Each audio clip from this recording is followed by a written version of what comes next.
ବର୍ଷର ଝିଅ କଲେଜ ଯାଉଥିଲା ତା ସହିତ କିଛି ଟୋକା ଦୁଷ୍କର୍ମ କରିକି ସେ ଝିଅ ମାନେ କ'ଣ କଲା ଲୋକ ସବୁ ଗାଁ ଲୋକ ଜାଣିଲେ ଗାଁ ଲୋକ ଜାଣି ସାରିଲା ପରେ ତା ବାପା ଜାଣିଲେ ସେ ଝିଅ ଗୋଟେ ନିନ୍ଦା ଅପମାନ ନ ସହିବା ଦୃଷ୍ଟିରୁ ଆତ୍ମହତ୍ୟା କରିଥିଲା। ସେ ଝିଅ ପେଟରେ ଥିଲା 3 ମାସର ପିଲାଟି। 3 ମାସର ଛୁଆ? ହଁ 3 ମାସର ଛୁଆ ଥିଲା। ଆଚ୍ଛା। ମାନେ ତାକୁ ଯେତେବେଳେ ଅପମାନ କଲେ ସେ କହିଲା ମୁଁ ବଞ୍ଚିବିନି କି ଛୁଆକୁ ଦୁନିଆକୁ ଆଣିବିନି। ସେଇଠୁ ମାନେ ତା ବାପା କହିଲେ ଯାହା ହେଇଛି ନହେଲେ ତା ବାପା ଗୋଟେ ମାନେ ଆଉ ଜଣେ ଗୋଟେ ପୁଅଟି ବାହା ହେଇଥିଲା ମାନେ ଓଡ଼ିଶା ବାହାରେ ତା ସହିତ ବାହାରେ ତା ଖୁସି କଲେ। ସେ କହିଲା ମୁଁ ମୋ କଳଙ୍କ ତା ଦେହରେ ଲଗେଇବି। ସେଇଠୁ ସେ କ'ଣ କଲା ତା ବାପା ଖାଇଲେ ପିଇଲେ ସବୁ କଲେ ଶୋଇଲେ। ସେ ଝିଅ ଯାଇ ତାର ଫାଶୀ ଦେଇ ମରିଗଲା। ଫାଶୀ ଦେଇକି ତା ମରିଗଲା। ସିଏ ଝିଅ ହିସାବରେ ମାନେ ଘୁରି ବୁଲୁଛି ପ୍ରତିଶୋଧ ନ ବୋଲିକି। ସିଏ ମାନେ ଲୋକ ତ କହୁଛନ୍ତି ସବୁବେଳେ ମାନେ ନିଆଁ ନେଇକି ନିଆଁ ଜାଳିକି ସେ କରିଦେଉଛି ତା ଛୁଆକୁ। ଆମେ ସେଇ ଲୋକେସନକୁ ଆଜି ଯିମୁ ଯାଇକି ଦେଖିମୁ ମାନେ ନିଆଁ ଜଳୁଛି କି ନାହିଁ। ମାନେ ଲୋକ ମିଛ କହୁଛନ୍ତି ସତ କହୁଛନ୍ତି ସେଟା ତ ଆମେ ଜାଣିନୁ। ଆଉ ଏଇସା ଆମେ ଯିବୁ ସେ ଲୋକେସନକୁ ଯାଇକି ସେ ଲୋକେସନ ଦେଖିମୁ ସତ କଥା କି ମିଛ କଥା। ଲୋକ ତ କହୁଛନ୍ତି ମାନେ ସେ ଏଇନ କରିକି ମାନେ ଯିଏ ଯେତିକି ଜଣ ତା ଦୁଷ୍କର୍ମ କରିଥିଲେ ତାଙ୍କ ସିଏ ମାନେ ଜଣକୁ ମାରିଦେଇଛି। ଏଟା ତ ନ୍ୟୁଜରେ ବାହାରିଥିଲା। ଆଉ 3-4 ଜଣ ଖଣ୍ଡେ ଅଛନ୍ତି। ପୁଲିସ ତାକୁ ଗୁଡାଗୁଡି କରୁଛି। ଆଉ ଫାଶୀ ଦଣ୍ଡରେ କ'ଣ ଗୋଟେ ହବ ବୋଲି କୁହାଯାଇଥିଲା। କ'ଣ ହେଲା ଆମେ ଆଉ ସେତିକି ଜାଣିନୁ। ଏଇ ଭିଡ଼ିଓ ଟିକେ ଆମେ କରିବା ପାଇଁ ଆଗକୁ ଯାଉଛୁ। ଲାଇକ୍ କରନ୍ତୁ, ସେୟାର କରନ୍ତୁ, କମେଣ୍ଟ କରନ୍ତୁ। ଭିଡ଼ିଓ ଟିକେ ଦେଖୁଛନ୍ତି ଲାଇକ୍ ଦେଉନାହାନ୍ତି କି ସେୟାର ଦେଉନାହାନ୍ତି। ତମେ ଦିନ ଆମେ ଭାଇ କ'ଣ କରିମୁ? ତମେ ଲାଇକ୍ କରିନେ ସିନା ଆମେ ଆଗକୁ ସାହସ କରି ବଢ଼ିମୁ କି ଆଉ ଅନେକ ଭିଡ଼ିଓ ସବୁ ଦେଖେଇମୁ ଆପଣମାନଙ୍କୁ। ମନୋରଞ୍ଜନର ଭିଡ଼ିଓ ସବୁ ଆମକୁ ତମ କତିକି ଛାଡ଼ୁଛୁ। ତମେ ସିନା ଲାଇକ୍ କରିନ କି ସେୟାର କରିନ କମେଣ୍ଟ କରିନ। ଆମେ ଆଉ ଏଇ ଭିଡ଼ିଓ ଟିକେ କରୁଛୁ ଆଉ ତମେ ଲାଇକ୍ କର, ସେୟାର କର, କମେଣ୍ଟ କର। ଆଉ ସାର୍ ଲୋକେସନ୍ ଦେଖି ଆସିବା କି? ଲୋକେସନ୍ ଦେଖି ଆସିବା। ଜାଗାରେ କ'ଣ ବାହାରେ? ସାର୍ ବାହାରୁଛୁ ତ ସବୁଦିନ ପ୍ରତି ନିଗମ ରାତିର।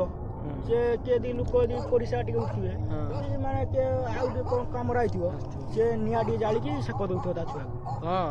ସେଇଠୁ ମାନେ ଲୋକ ତା ଟର୍ଚ୍ଚ କି ଆଉ କାହାକୁ କିଏ ତା ଡାକିବେ କିଛି ଥିବନି ଉଭାନ ଆଉ ଏଇଭଳିଆ କରୁଛି। ଆଉ ତା ବାପା ମା ବି ହେଲା ଇଏ କଲେ।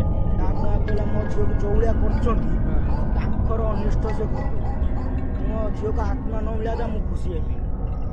ତା ଆତ୍ମା ଅତୃପ୍ତ ହେଇକି ବୁଲୁଛି।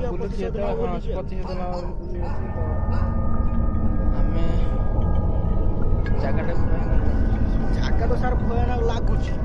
ଆଉ ଆପଣ ସାର୍ ଆଇଛନ୍ତି ବୋଲି ଆମେ ଟିକେ ସାହସ କରିକି ଆଇଛୁ। ସେଟା ତ କାମ ଆମର ହେଉଛି ଏଇଆ ଯେ ରାତିର କୋଉଠି ଆମର ଲୋକଙ୍କୁ ଆମର ଏଣ୍ଟରଟେନମେଣ୍ଟ କରିବାର ଆମର ଗୋଟେ କାମ, ଆମର ଗୋଟେ ପେସା ହେଇଯାଇଛି। ଲୋକ ବି ଭିଡ଼ିଓ ଦେଖୁଛନ୍ତି, କମେଣ୍ଟ କରୁନାହାନ୍ତି, ଲାଇକ୍ କରୁନାହାନ୍ତି। ଲାଇକ୍ ସିନା ଦେନେ ଗୋଟେ ଜଣଙ୍କର ଗୋଟେ ସାହସ ହେବ କିଛି ଇଏ କରିବା ନେଇ। ତମେ ଏତିକି ମାନେ ସାହସ କରିକି ଆମ ସହିତ ଯୋଗ ଦେଲ ସେତିକି ଗୋଟେ ବହୁତ ବଡ଼ ଗୋଟେ ଖୁସିର କଥା। ସାର୍ ଆପଣ ବି ଆମ ଦୁନିଆକୁ ଆସିଛନ୍ତି ବୋଲି ଆପଣଙ୍କୁ ବହୁତ ବହୁତ ଧନ୍ୟବାଦ। ଶୁଭ ମାନେ ନବବର୍ଷର ବହୁତ ଅଭିନନ୍ଦନ ଜଣାଉଛୁ ତମକୁ ଆମେ ଜଣାଉଛୁ। ଏଇ ଭିଡ଼ିଓଟିକୁ ଆମେ ଆଗକୁ ନେଉଛୁ। ଆଉ ଲୋକେସନ୍ ସାର୍ ନହେଲେ ଆସୁନ ଦେଖି ଆସିବା। ଲୋକେସନ୍ ଟିକେ ଦେଖି ନେବା ଏଠି କେଉଁ କେଉଁ ଜାଗାରେ ଇଏ ଅଛି। ସାର୍ ଏଇଟା ହେଉଛି ସେ ଯେଉଁ ଭୟାନକ ମଶାଣି। ଏଇ ମଶାଣିର ତାକୁ ଆମେ ଚାରିଆଡ଼େ ତ ଗଛ ବଛ ବାକି ରହିଲା ସେଇ ମଶାଣିରେ ତାକୁ ଆମେ ପୁଡ଼ିଥିଲୁ। ସେ ମାନେ ପୁଡ଼ି ନଥିଲେ ସେ କାନ୍ଦଣା ଶୁଭିଲା। କାନ୍ଦଣା ଅଧା ପୁଡ଼ା ଅଛି କାନ୍ଦଣା ଶୁଭିଲା। କାନ୍ଦଣା ଯାହା ଶୁଭିଲା ଲୋକ ଭୟାନକର ତା ସବୁ କାହା କିଛି କଲେନି।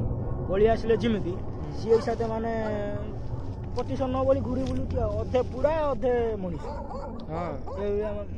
ଅତୃପ୍ତ ଆତ୍ମା ଶାନ୍ତି ପାଇନି। ଅତୃପ୍ତ ଆତ୍ମା ଶାନ୍ତି ପାଇନି। ଆଉ ସିଏ ମାନେ ଘୁରି ବୁଲି ତାଙ୍କୁ ଯିଏ ତା ସହିତ ଅତି ମାନେ ଦୁର୍ଘଟଣା କରିଥିଲେ ତାଙ୍କ ସହିତ ମାନେ ଇଏ କରିଥିଲେ, ରେପ୍ କରିଥିଲେ, ବଳାତ୍କାର କରିଥିଲେ ତାଙ୍କୁ ବି ସେ ମାରିବ ବୋଲି ସେ ଘୁରି ବୁଲୁଛି ଆଉ। ଆଉ ସାର୍ ଗୋଟେ ମାନେ ନୂଆ ବାହା ହେଇଥିଲେ ବର୍ଷେ ମାନେ 3 ବର୍ଷ ଖଣ୍ଡେ ହେଲାଣି ତାଙ୍କ ପିଲା ଛୁଆ ହଉଥିଲେନି। ସିଏ ଠାକୁର ଦେହ ଦେବା ଯାଇକି ଗୋଟେ ପିଲା ହେଇଥିଲା ତାଙ୍କର। ସେ 9 ମାସ କି 8 ମାସ ଥିଲା ସେ ପିଲାଟା ପେଟରେ। ତା ଖୁସି ଦେଖି ପାଇଲାନି ସେ ଛୁଆଟାକୁ ନେଇକି ଗଲା। ସେ ଏବେ ବି କାଶ ଖୁସି ଦେଖିପାରିବ ନା ଏ ଜାଗାରେ। ଏବେ ବି ସାର୍ ସେ ମାନେ ଚାହୁଁଛି ଯେ ମୋ ସହିତ ଏମିତି ହେଇଛି ମାନେ କୋଉ ଝିଅ ସହିତ ନ ହଉ କି ଆଉ କାହା ସହିତ ନ ହଉ। ମୁଁ ସେ ମାନେ ଦୁଷ୍ଟ ଲୋକଙ୍କୁ କେବେ ମୁଁ ଛାଡ଼ିବି। ଆଗକୁ ଯିବା ନା? ଆଗକୁ ସାର୍ ଆସୁନା ଦେଖି ଆସିବା ଲୋକେସନ୍।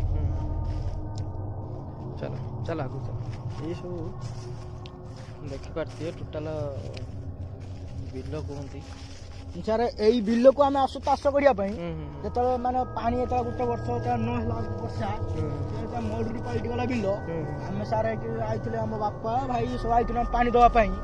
ଆଇଲା ବେଳକୁ ସେ ବିଲ କୁଣରେ ତାର ଜାଳିକି ସେକୁଛି। ଆଚ୍ଛା ଆମେ ସବୁଠୁ ଜେନେଟର ଫେନେଟର ଓ ବନ୍ଦ କରିଦେଇ ଆମେ ଭାଇ। ଦୌଡ଼ିକି ପଳେଇଲୁ। ସାର୍ ଏଇ ଦେଖୁନାହାନ୍ତି ଏଇ ଜଳିକି ସେ ଏଇ ସେକୁଛି ନା ନିହାତି ଲିଭିଗଲା ନା ସାର୍ ଦେଖୁନା ରୁ ରୁ ରୁ ରୁ ରୁ ରୁ ସାର୍ ଦେଖୁନାହାନ୍ତି ସାର୍ ଭୟାନକ ମାନେ ସଙ୍ଗେ ସଙ୍ଗେ ନିଆଁ ନାହିଁ ଦେଖୁନାହାନ୍ତି ନିଆଁ ସାର୍ ଗାଏ ସତ କହୁଛି ମୁଁ ନିଜେ ବି ଦେଖିଛି କ୍ୟାମେରା ଆଗରେ କ୍ୟାପଚର ହେଇଛି କି ନାଇଁ ମୁଁ ଜାଣିନି ମତେ ଲାଗୁଛି ହିଁ ହେଇଛି ଆପଣ ଯଦି ଦେଖୁଛନ୍ତି ତ ନିଆଁ ଜଳୁଥିଲା ହୁଇକି ନେଇ ସେକୁଥିଲା ଛୁଆକୁ କିନ୍ତୁ ଏଇ ସାର୍ ନିଆଁ ନାହିଁ। ଜାଗା ପୁରୀ ଯିବା କି? ସାର୍ ଜାଗା ପୁରୀ ନହେଲେ ଆସୁନାହାନ୍ତି ଦେଖି ଆସିବା। ଆଗେ ଆଗେ ସାର୍ ବହୁତ ଭୟାନକ ହଉଛି ସାର୍ ଏଇଟା ହେଲା ହଉଛି ତାର କୋକେଇ କାଠ ପୁଡ଼ା ହେଇଥିଲା ସାର୍ ଏଠି ମାନେ ଲୋକ ଆଣିକି ପକେଇ ଦେଇଛନ୍ତି ଆଉ କୁକୁର ଆଣିକି ପକେଇଛନ୍ତି ଆଉ ହାତ ମାର ଚାଲ ଆଗକୁ ଚାଲ ଓ ଭାଇ ସାର୍ ମାନେ ଏତେ ଭୟାନକ ଆସୁଛି ଯେ ଲୋକ ମାନେ ବିଲକୁ ଚାଷ କରିତେ ଆସୁଛନ୍ତି ସଞ୍ଜ ମାନେ ଲୋକ କଣ ଆଉ କୋଉଠି ଗଲା ବେଳକୁ ସଞ୍ଜ 5ଟା ମାନେ କରୁଛନ୍ତି କାମ ଠିକ 3ଟା ହେଲା ବେଳକୁ ଲୋକ ଭଲ ପଳେଇଦେଲ ଯୋଉଭଳିଆ କରୁଛି ଭୟ ଲାଗୁଛି ଇଏ କରୁଛି ଆମେ ବେଶୀ ସମୟ କାମ କରିବୁନି। ନିଆଁଟା କୋଉଠି ଲାଗିଥିଲା ଜାଗାରେ ତ କିଛି ନାହିଁ ଜାଗା ତ ଏଇନା କିଛି ନାହିଁ ଦେଖୁନାହାନ୍ତି କିଛି ନାହିଁ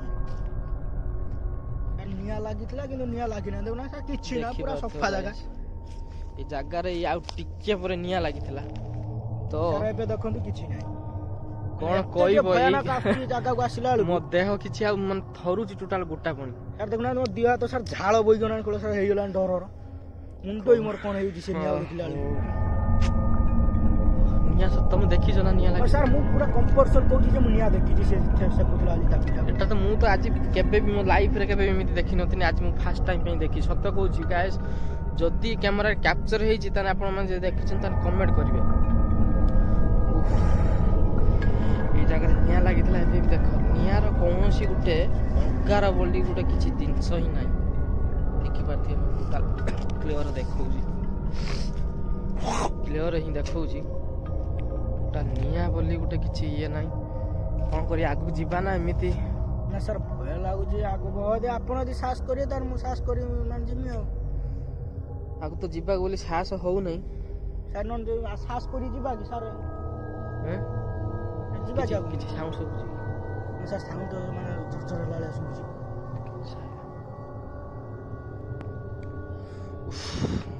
ସାର୍ ଏଠି ମାନେ ସତର ତ ବାହାରୁଛି ଆଉ ମୁଁ ତ ଭାଇ ସାର୍ 3 ଥର ଖଣ୍ଡେ ଦେଖି ସାରିନି ସେ ପାଟି କରନା ପାଟି କରନା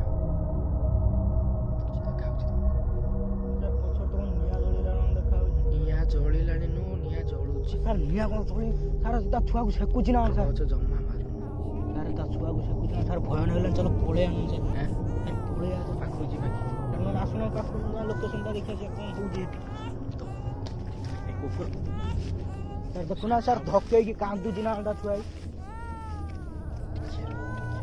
ନିଆଁ ଲିଭି ପାଖକୁ ଯେତେ ଆମେ ପାଖକୁ ଯାଉଛୁ ନିଆଁ ଲିଭି ଲିଭି ଯାଉଛି ସାର୍ ଦେଖୁଛନ୍ତି ତ ନିଆଁ ଆମେ ଯେତେ ପାଖକୁ ଯାଉଛୁ ସେତେ ନିଆଁ ଲିଭି ଲିଭି ଯାଉଛି ନିଆଁ ଲିଭି ଭଉଣୀ ତମେ ଝିଅ ହଉ କି ନାହିଁ ଆମକୁ ପ୍ଲିଜ୍ ଦେଖା ଦିଅ ତମର ଆପତ୍ତି କ'ଣ ଆମକୁ କିଛି କୁହନ୍ତୁ ଆମେ ନହେଲେ ମାନେ ଇଏ କରନ୍ତୁ ତମର ଆପତ୍ତିଟା କ'ଣ ଆସି ପ୍ଲିଜ୍ ଆମକୁ ଦେଖା ଦିଅନ୍ତୁ ପ୍ଲିଜ୍ ନହେଲେ ଆମକୁ ଦେଖା ଦିଅ ଭଉଣୀ ସାର୍ ଦେଖୁନାହାନ୍ତି ନିଆଁ ଜଳୁଥିଲା ନିଆଁ ସାର ନାହିଁ ଆଉ ଏଇ ତ ସେ ଲୋକଟା ଥିଲା ନିଆଁ ତ ଟିକେ ଜଷ୍ଟ ଦେଖା ଭାରନି ଆଗକୁ ଦେଖା ଓ ଭାଇ ସାର୍ ଦେଖୁନାହାନ୍ତି ସାର୍ କ୍ୟାମେରା ପଳେଇ ତାହେଲେ ଜାଗାଟା ପଳେଇ ଗଲେ ଭାରି ଭୟାନକ ଲାଗୁଛି ସାର୍ ପଳେଇ ଆସନ୍ତୁ ସାର୍ ପଳେଇ ଆସନ୍ତୁ